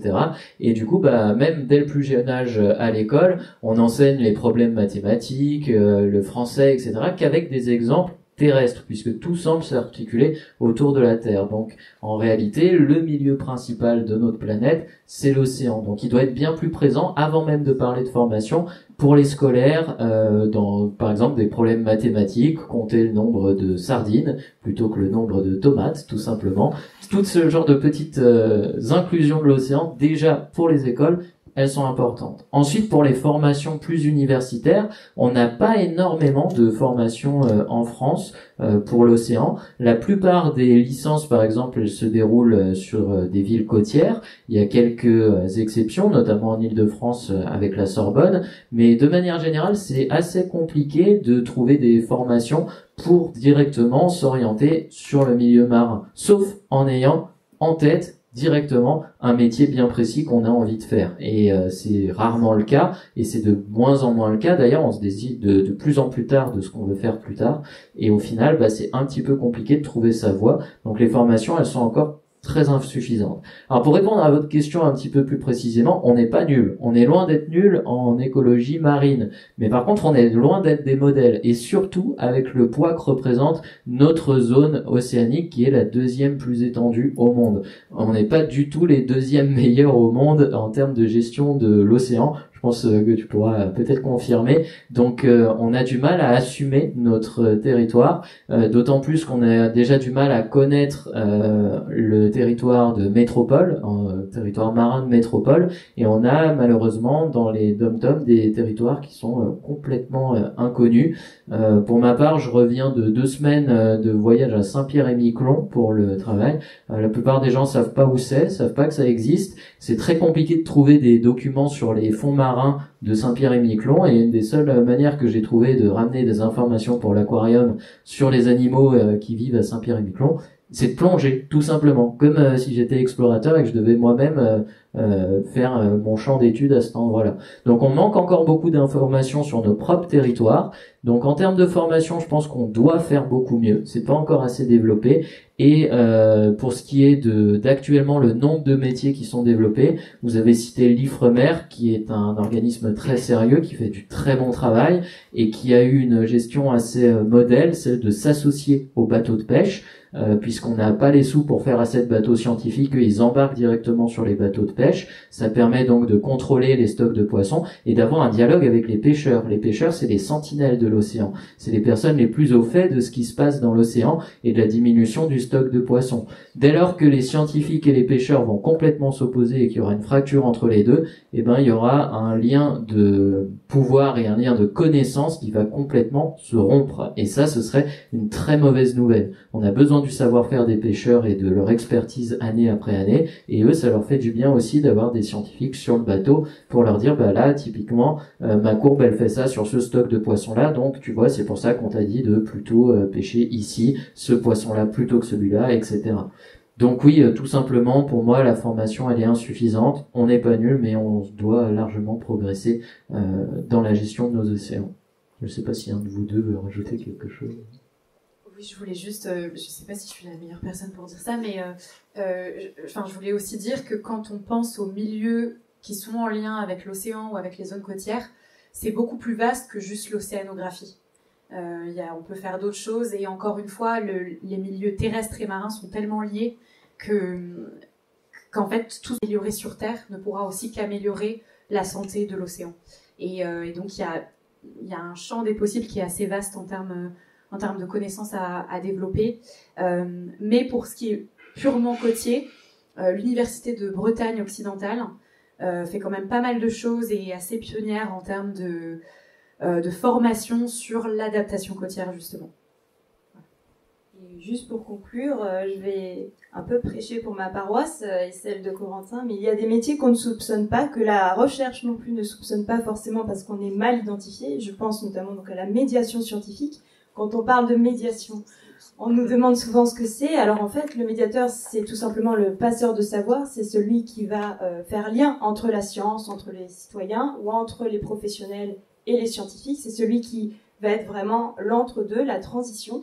Et les métiers comme ça de transition et d'échange, c'est ce qui va vraiment, on va avoir besoin d'en développer davantage parce que il y a beaucoup de métiers qui se greffent autour de la médiation. Il y a de la communication, il y a de l'événementiel, il y a de l'écriture. On est aussi habilité à écrire des articles scientifiques, mais des articles de vulgarisation, même si le mot n'est pas forcément adapté, ou de valorisation. Et c'est plutôt identifier les métiers. Effectivement, l'océanographie déjà est vaste. On a autant de géographes que de biologie marine ou autres disciplines qui en font partie. Et c'est plutôt d'identifier des métiers qui aideront demain la recherche aussi, qui graviteront autour.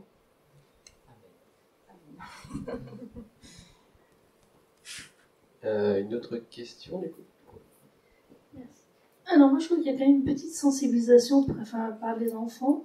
Parce que moi je vais à l'école de ma fille, une fois par an, ils chaussent les gants, les blouses et puis ils nettoient les différents quartiers de la ville. Et il y a une sensibilisation à l'écologie. Moi je sais que ma fille, elle voit quelqu'un qui jette un mouchoir par terre. Dans la rue, elle n'hésite pas à le disputer. Quoi, mais c'est ça, vous polluez. Enfin, elle remet les gens à ça. Donc je pense qu'il y a une sensibilisation, peut-être pas suffisante, même si c'est en urbanisme plutôt qu'au bord de la mer. J'espère que c'est sur bord de la mer. Alors là, c'est plus une question peut-être pour Lisa, si vous pouvez dénoncer les petits camarades. Est-ce qu'il y a des pays méditerranéens plus pollueurs, plus protecteurs que d'autres? Alors en fait, moi je travaille pas spécialement sur la pollution, mais plus sur les problématiques d'élévation du niveau de la mer, d'érosion, etc. Et donc c'est peut-être pas exactement la réponse que vous attendez, mais je vais y réfléchir quand même. Mais quand on pense à l'érosion, en fait ça se passe pas uniquement au niveau de la plage. Ça se passe aussi beaucoup en amont. Donc par exemple avec les barrages, tous les barrages qu'on développe dans le monde, il faut savoir qu'il y a 10% de tous les sédiments du monde qui sont retenus dans des barrages. Et donc qui n'arrivent jamais sur la plage et qui viennent pas nourrir cette plage pour qu'elle puisse résister à l'assaut des vagues, justement. Et ça, c'est un gros problème en Afrique du Nord, notamment, où il y a une forte désertification qui est en cours. Et donc, il y a une population qui afflue de plus en plus dans les zones côtières, puisqu'elle vient s'y réfugier et elle vient y vivre. Et le problème, c'est qu'il y a donc il y a de plus en plus de barrages et d'infrastructures qui sont construites, donc qui vont retenir tous ces sédiments, plus la désertification qui est causée par le changement climatique, plus les pressions humaines qui viennent accentuer l'érosion in situ, localement. Et donc ça, c'est un gros problème. En termes de choses positives, dans certaines régions d'Espagne, autour de Barcelone, dans les Baléares, il y a des choses qui sont en train d'être faites, qui sont très encourageantes d'un point de vue d'adoption des solutions fondées sur la nature, où on va essayer de restaurer des espaces, de les conserver. En France également, avec le Conservatoire du Littoral. Le Conservatoire du Littoral, c'est quelque chose d'assez novateur. L'an dernier, l'Espagne s'est dotée d'un organisme similaire qui a été informé par plusieurs années de travail avec justement le Conservatoire, et c'est quasiment le même modèle. C'est quasiment quelque chose d'unique au monde, c'est-à-dire que moi, je travaille beaucoup aux États-Unis, en Afrique de l'Ouest, dans le Pacifique, et ça n'existe pas. Et il y a plusieurs États qui essaient de monter des organismes de ce type. Donc la France n'est pas un si mauvais élève que ça, mais clairement, on a encore pas mal de boulot à faire pour bien faire. C'est pas une pollution à proprement parler, mais une pression de manière plus générale et donc plus tard une source de pollution pour la pêche. Les deux mauvais élèves d'Europe, c'est l'Espagne et la France, malheureusement. Par contre, la France, c'est aussi là où les labels de pêche durable sont les plus développés. Il y a une vraie dichotomie entre les deux, c'est-à-dire qu'on fait beaucoup de choses en pêche durable et responsable, mais encore trop de choses en surpêche pas assez réfléchies. Donc on est un mauvais élève, mais qui passe le conseil de classe avec les encouragements. Voilà.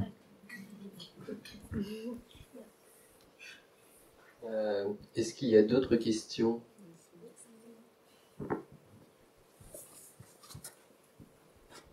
Alors, merci pour les différentes présentations.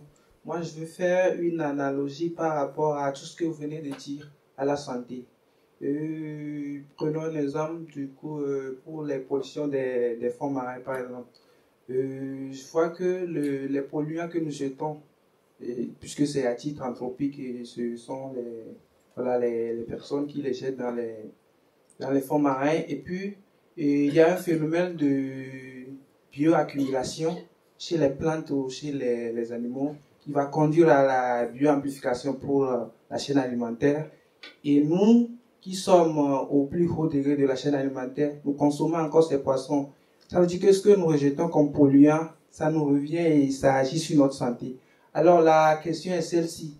Est-ce que les efforts individuels ont un impact assez fort pour trouver des solutions? Parce que moi je me dis, la plus grande des décisions, ça doit être politique au fait.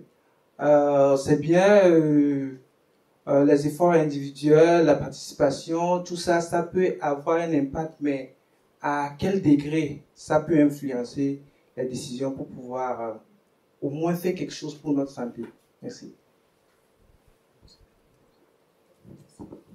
Alors moi je suis complètement d'accord avec vous, je pense que la décision principale elle sera politique. Par contre les effets du citoyen ils se voient sur le milieu aussi, donc ils ont un impact, donc faut continuer de les faire. C'est pas une petite goutte d'eau dans l'océan politique, si je peux imaginer un petit peu ça va quand même compter. Après il faudra un vrai changement de politique pour la suite. Par rapport à la bioaccumulation, en plus, il y a beaucoup de choses qui sont encore méconnues. On sait par exemple qu'il y a beaucoup de composés toxiques qui vont finalement arriver dans certaines algues et qui vont remonter la chaîne alimentaire. Et il y a du poisson qu'on consomme qui peut être toxique pour nous. Pour ce qui est de la bioaccumulation du plastique, on a encore peu de recul par rapport à ça. On sait que c'est très dangereux pour bon nombre d'animaux marins. Pour les humains, on ne sait pas encore quelles sont les conséquences de manger du plastique bioaccumulé. Il y aura forcément dans pas longtemps, je pense, des articles qui vont pas forcément nous rassurer. Mais voilà. Et pourquoi les actes citoyens ils sont aussi importants, c'est que le tout petit pourcentage d'effets qu'il y a sur l'océan, c'est un tout petit pourcentage qui permet aussi de sauver une petite partie de la faune, et si toute la faune disparaît, on pourra jamais la récupérer. Mais s'il y a un petit pourcentage qui survit, on peut la récupérer par la suite. Et les citoyens d'aujourd'hui sont forcément pour certains d'entre eux les politiques de demain, à travers nos votes, à travers les actions qu'on va soutenir, à travers notre mode de consommation aussi, qui peut faire changer les politiques, on va avoir une influence. Le citoyen va forcément être politique. En tout cas, dans des pays comme le nôtre, ça aura son incidence par la suite. Il y a eu certains exemples assez intéressants. Donc, on s'éloigne un tout petit peu de la Méditerranée pour passer un peu plus en Atlantique, où pendant très longtemps on pêchait les requins et on récupérait le foie et le cartilage des requins pour récupérer un produit qu'on appelle la squalène. Et la squalène servait de composant pour, par exemple, des cosmétiques, des maquillages, des crèmes, des médicaments. Et de moins en moins, on peut trouver ces produits en France métropolitaine et j'imagine aussi sur tout le territoire français. Il y a de moins en moins ces produits parce qu'ils sont boycottés par les consommatrices et les consommateurs. Et donc au final, on investit de moins en moins dans les laboratoires qui fabriquent de la squalène. On trouve des alternatives végétales la plupart du temps. Et au final, petit à petit, on a presque plus de pêche volontaire de ces espèces-là de requins en Atlantique. Il y a encore des problèmes avec la pêche accidentelle, mais ça montre que parfois notre manière de consommer, elle va avoir une incidence. Donc évidemment, je reprends tous les éléments de la question, évidemment la principale décision, elle est politique. Il faut un vrai changement politique pour qu'il y ait un changement notoire dans l'océan, mais tous les actes individuels, ils ont un effet sur l'océan, parfois minime, mais jamais à laisser de côté. C'est jamais un effet dérisoire et finalement inquantifiable. Il y a toujours un effet visuel direct dans l'océan. Et je voudrais juste compléter ce que tu as dit. Bon, je suis assez d'accord globalement. En fait, je pense que les deux vont ensemble. Effectivement, tout seul, on n'a pas non plus un poids énorme parce qu'on dépend des infrastructures. Concrètement, il y a plein de barrières qui peuvent parfois empêcher de changer le monde tout seul et c'est pas l'objectif. Mais en fait, je pense que non seulement on peut à notre échelle avoir quand même une incidence positive, mais surtout, je pense qu'on peut effectivement être très impliqué au niveau politique. Et quand on parle de politique, je pense qu'on ne considère pas assez le niveau très local de la ville. Et en fait, c'est peut-être là qu'on peut être le plus utile et qu'on peut faire la pression la plus forte. C'est vraiment à l'échelle de la ville, c'est auprès des mairies. Et en fait, ce qui est un peu compliqué pour les mairies, c'est que c'est elles qui doivent mettre en œuvre tous les plans nationaux. Donc à l'échelle politique nationale, on va développer des grandes guidelines, des grandes politiques nationales, mais ensuite c'est vraiment aux municipalités de faire le travail de terrain et de mettre tout ça en œuvre. Et non seulement elles ont besoin d'un petit coup de pouce, mais elles ont aussi besoin qu'on les encourage. Et si les habitants d'une ville s'engagent politiquement, font savoir qu'ils ont des attentes par rapport à certains sujets, les politiques locaux ne vont pas avoir d'autre choix que de s'en emparer. Et c'est hyper important de le savoir parce que le temps de l'action climatique, environnementale, c'est pas du tout le même que le temps de l'action politique. Quand on se place à l'échelle d'un mandat, évidemment, on n'est pas à la bonne échelle par rapport aux changements de très long terme sur lesquels il faut tabler. Mais c'est vraiment un levier dans lequel on n'investit pas assez. Voilà, la politique locale. Et d'ailleurs, je crois qu'on aura effectivement bientôt des articles pas très réjouissants sur l'impact du plastique. Moi, cette année, je crois que j'en ai vu passer un sur des composantes chimiques de plastique qu'on retrouvait dans le cordon ombilical. Donc, a priori, une exposition très, très, très avancée. Voilà, mais on n'est pas impuissant non plus. Et juste pour compléter mes deux camarades, quand on dit politique, à mon échelle politique, c'est travailler avec des élus, justement, sur des projets où on a répondu à des appels d'offres. On propose une méthodologie, mais rien n'empêche derrière aussi d'affirmer ses convictions et d'essayer de faire évoluer les mentalités des politiques qui considèrent parfois, c'est pas tout le temps le cas, que leurs idées sont celles que l'on doit dessiner finalement. C'est pas comme ça qu'il faut pas se laisser faire et c'est pas comme ça que marche l'avancée du projet. Et c'est aussi à travers ça, à travers des travaux, des projets avec les villes, qu'on peut aider, apporter sa petite pierre, si je puis dire, pour essayer de faire évoluer certains phénomènes. Et c'est là que tes savoirs océaniques en tant que citoyen vont pouvoir finalement se mêler à la politique décisionnaire. Tout à fait. Ouais. Est-ce qu'il y a d'autres questions ?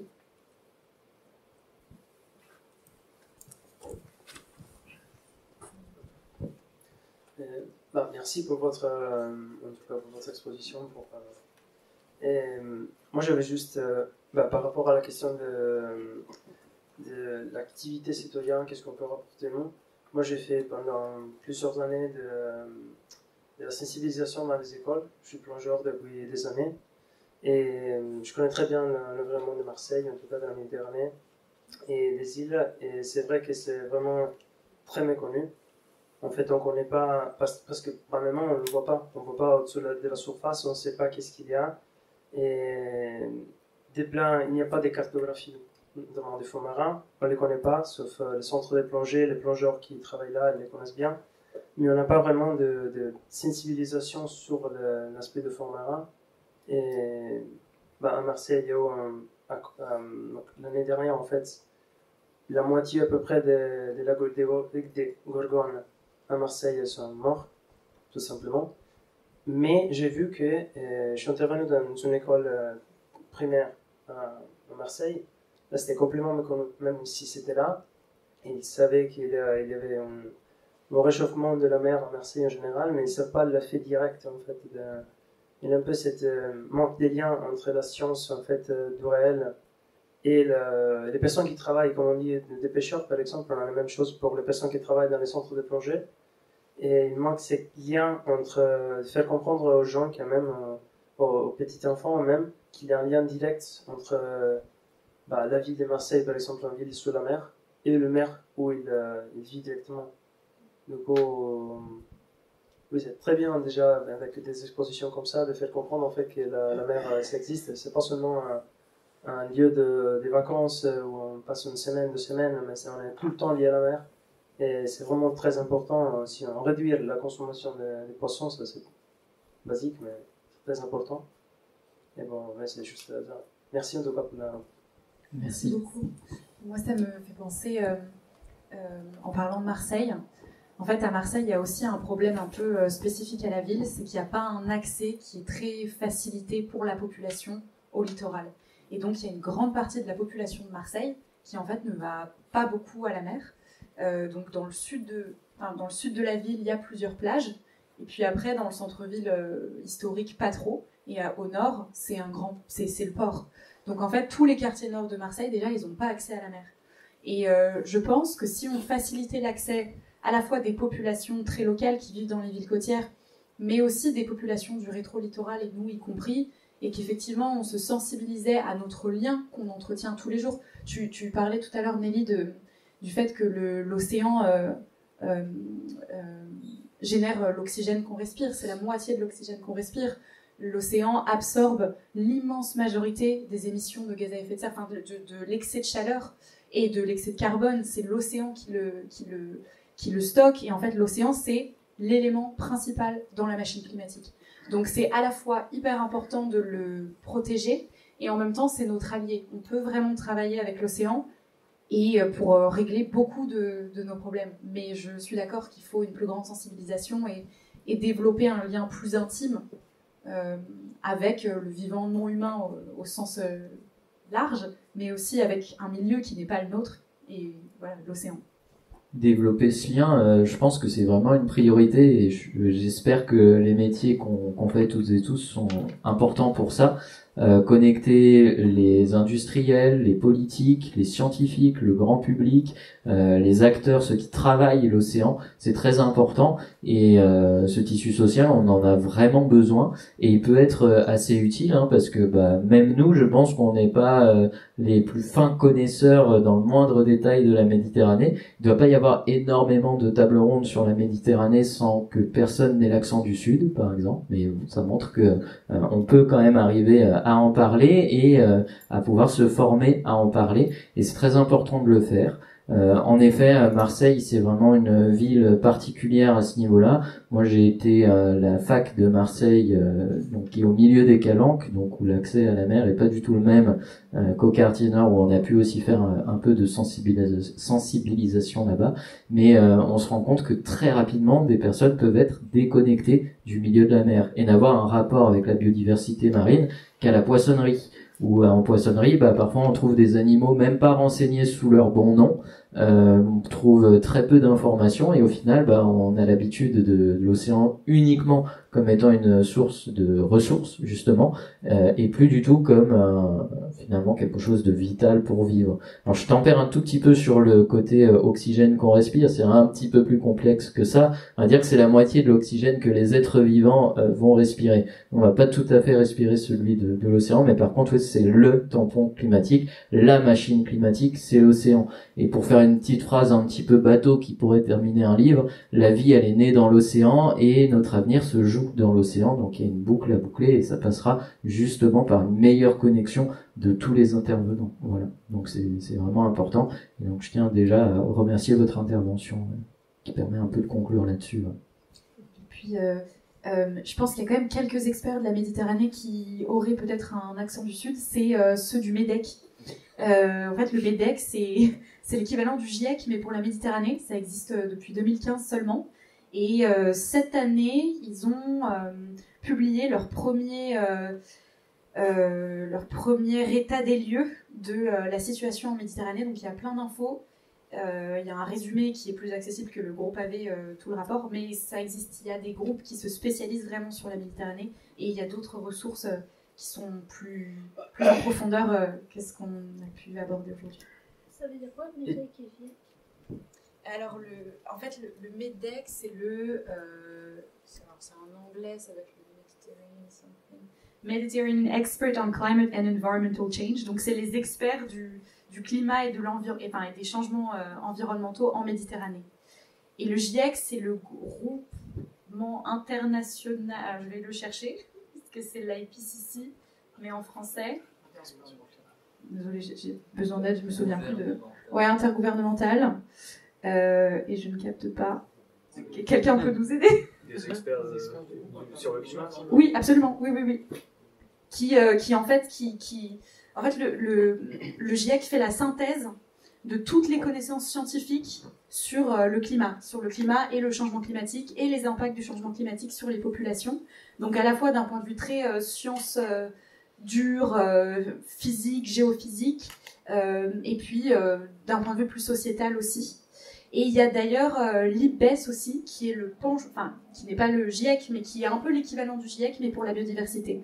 Donc il y a des groupes de scientifiques qui sont absolument spécialisés et qui font référence en fait, parce que quand on parle du GIEC, on parle pas d'un groupe de scientifiques qui en fait partagent leur opinion. C'est la synthèse de tout ce qui existe dans le monde en termes de connaissances scientifiques. Voilà. Oui, je voulais juste faire un tout petit rebond sur ce que tu disais sur les cartographies notamment qui étaient très dessinées par le club de plongée local, et puis dès lors qu'on s'éloigne de ce club de plongée, on n'a plus rien. C'est étonnamment vrai, dès lors qu'on regarde une carte, l'océan est bleu. Comme s'il n'y avait rien d'autre que un gros coup de pinceau bleu dessus et pas grand chose. Je suis des travaux sur la côte atlantique, sur un canyon sous-marin. On va le retrouver proche de Bayonne et le même proche de Nazaré au Portugal. Et petit à petit, en fait, il y a des expéditions qui sont faites pour cartographier les fonds sous-marins. Et je reviens toujours à ça, mais donner des noms. Il y a tout un tas de toponymes qui sont donnés à des lieux bien spécifiques pour que ça soit évocateur d'un lieu et que ça puisse marquer les esprits. Si je parle, je sais pas moi, du Pic Saint-Loup ou de Bonne-Mer, on sait à peu près de quoi on parle. Eh bien, il faut que ça soit exactement la même chose pour des paysages sous-marins et qu'on puisse vraiment, à tel endroit, en lisant un mot, savoir de où on parle. Et à partir de là, petit à petit, on avance sur la cartographie qui n'est pas juste tirer des traits ou marquer des phénomènes de dépression, des choses comme ça. Mais c'est super intéressant, ce sujet de cartographie, c'est un sujet super intéressant. Est-ce qu'il y a d'autres questions? Allez-y, c'est le moment. Non? Juste sur la cartographie, je voulais savoir si vous... Non, juste sur la cartographie, je voulais savoir juste si vous travaillez en lien avec le ministère des Armées, parce que je sais que, bon, de par la composante océanique nucléaire, eux, ils sont amenés à cartographier justement de manière assez approfondie, je pense. Je voulais savoir s'il y avait un lien qui était fait avec le ministère des Armées ou pas du tout, ou si ça relève juste du secret défense. J'en ai vraiment aucune idée, je vais pas vous raconter de bêtises. J'ai pas de contact, du moins, avec quelconque service des armées qui permettrait de diffuser des cartographies. Je sais qu'il y a des campagnes scientifiques tout simplement qui sont faites avec des bateaux qui vont schématiquement scanner les fonds marins avec des appareils aujourd'hui qui permettent vraiment un niveau de détail très très précis, et puis on va pouvoir le compléter par de la plongée là où c'est possible évidemment, parce que dès lors qu'on atteint des fonds trop profonds, on ne peut pas s'y rendre simplement avec une petite bouteille, mais voilà. Les engins de l'armée ont un peu aidé à cartographier au niveau de la Manche et une partie de l'Atlantique, mais parce que le maillage militaire, je sais pas comment on peut appeler ça, il est bien plus implanté à ces endroits-là qu'en pleine Méditerranée finalement, où il y a moins de sous-marins, moins de matériel finalement nautique qui permettrait des mesures. Donc souvent on s'aide de plusieurs corps de métier, dont aussi l'armée, mais en Méditerranée, à ma connaissance, c'est soit pas le cas, soit très peu le cas. Donc finalement, pour une petite zone un peu restreinte, elle est très peu cartographiée. C'est seulement à ma connaissance, hein, c'est pas à prendre comme vérité stricte. On a aussi la présence de beaucoup de câbles aussi sous-marins. Oui. Je sais qu'Orange est l'un des leaders justement mondiaux de la pose de câbles optiques. Donc je pense qu'il doit avoir aussi, je pense, des services dédiés, je pense, pour cartographier justement. Parce que je pense pas qu'on puisse poser un câble n'importe où, enfin, y compris en Méditerranée. Je crois qu'il y a pas mal de câbles d'ailleurs qui passent par la Méditerranée. Oui, il y a un réseau câblé en Méditerranée. C'est d'ailleurs une des installations les plus pérennes qui existent. Donc, on a très peu de travaux à faire après, une fois que c'est installé. Donc, faut vraiment pas les faire passer n'importe où. Donc, il y a pas mal de vallons qui sont explorés. Et justement, on va pouvoir les faire passer par ces endroits-là. Parce que, évidemment, le relief sous l'eau, il est encore plus impressionnant que le relief sur Terre.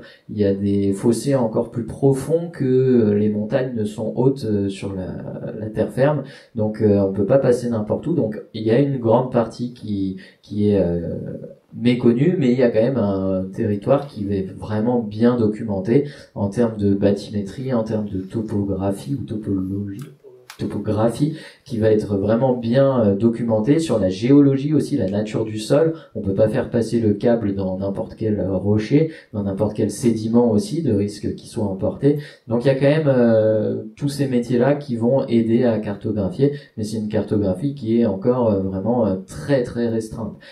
Faut pas du tout imaginer une carte IGN de l'océan, on est encore très très loin de ça. Oui, c'est ce que je voulais dire, c'est que c'est des cartographies qui sont assez générales et peu précises dans le détail. Un exemple justement sur ce canyon sous-marin qui se trouve proche de Bayonne, ça s'appelle le gouffre de Cabreton. Les études récentes ont permis de découvrir des phénomènes alors c'est pas des cascades, c'est d'avalanches. On a une accumulation de sable qui se fait en entrée de canyon et qui, après un cycle assez long, va entraîner finalement une avalanche sous-marine et donc un changement de paysage sur tout le fond de ce canyon. Et tout ça, c'est valable si on peut s'attacher à précisément étudier un endroit et pas aussi largement que c'est fait aujourd'hui pour passer des câbles, par exemple. Si vous voulez voir de près les petites bestioles, n'hésitez pas à vous rapprocher, je vous ferai 2-3 petits commentaires. Non, elles mordront plus, c'est sûr. Plus d'autres questions? Une dernière. Alors, merci pour la présentation et tout. Et comment le réchauffement climatique affecte-t-il la santé des océans?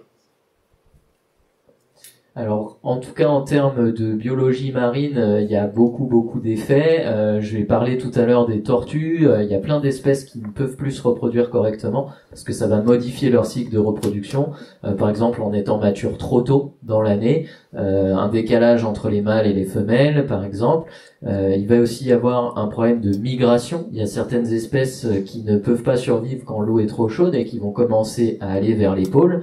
Si vous introduisez une espèce dans les pôles, on ne sait pas ce qui va se passer. Elle va peut-être complètement dominer la chaîne alimentaire à cet endroit-là et prendre la place d'autres espèces. Donc ça, c'est une première conséquence assez fâcheuse. Vous avez donc de moins en moins d'espèces puisqu'elles commencent à migrer, et vous en avez d'autres qui arrivent qui jusqu'à là ne pouvaient pas forcément se maintenir en Méditerranée. Donc par exemple avec le transport des bateaux, dans les bateaux il y a de l'eau de ballast, donc c'est une petite réserve d'eau dans laquelle des espèces invasives peuvent se fixer, nager, etc. Et il y a plusieurs dizaines d'années en arrière, quand les bateaux mouillaient en Méditerranée, ces petites espèces-là, elles mouraient directement parce que la température de l'eau était trop basse pour ces animaux-là. Petit à petit, la température monte, donc on est en train de décaler l'optimum et certaines espèces invasives y trouvent leur compte. Il y a quelques espèces de méduses, par exemple, qui, alors elles n'ont pas de cerveau, mais je vais le dire entre guillemets, vont se satisfaire très facilement de la nouvelle température de la Méditerranée. Donc il y a une migration, un changement de population. Il y a aussi certaines espèces qui meurent complètement, donc qui n'ont pas la possibilité de se déplacer. C'est le cas de tous les animaux fixés, donc par exemple les coraux, qui sont très peu nombreux en Méditerranée. C'est le cas aussi des gorgones. Les gorgones souffrent énormément des variations de température, alors qu'elles soient très basses ou très hautes, généralement l'optimum de température il est très serré. Donc ce changement de température-là, il va malheureusement tuer ces animaux-là.